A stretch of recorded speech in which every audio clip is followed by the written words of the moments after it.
Hello, friends. The river flows ever onward, but even the mightiest currents can slow. Egypt, once the greatest power of the ancient world, was now struggling to hold itself together. The golden days of conquest and empire building were long gone, replaced by weak rulers, internal strife, and foreign invasions. This was the decline of the New Kingdom. After the death of Ramses III, Egypt still had kings who bore the name Ramses, but they were mere shadows of their great predecessor.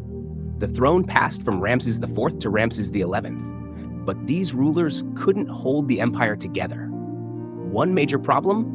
Money. Egypt had always been rich, thanks to the spoils of war and control over key trade routes.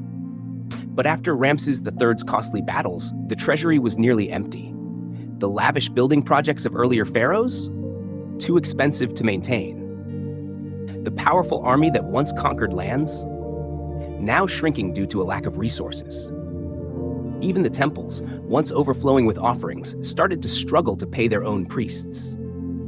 And then came the corruption. With weak pharaohs on the throne, powerful officials started grabbing power for themselves. High priests in Thebes, especially those of the god Amun, became so powerful that they ruled parts of Egypt like kings. The country was no longer united. It was being torn apart from within. But Egypt's troubles didn't end there. Foreign enemies, seeing Egypt's weakness, closed in like vultures.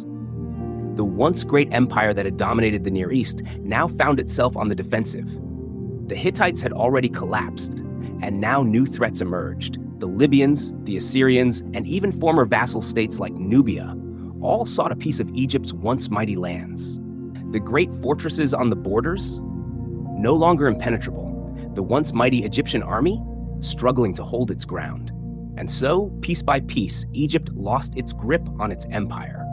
Nubia, Canaan, and much of Syria slipped away. The nation that had once marched victorious across the world now struggled to defend its own borders. By the end of the New Kingdom, Egypt had split in two, with one pharaoh ruling from Tanis in the north and the high priests of Amun controlling Thebes in the south. Egypt was no longer a single mighty empire, but a divided kingdom, easy prey for invaders. But even in its decline, Egypt still had one more twist in its story. A new dynasty was coming, one that would not be led by Egyptians, but by former subjects, the Nubian pharaohs.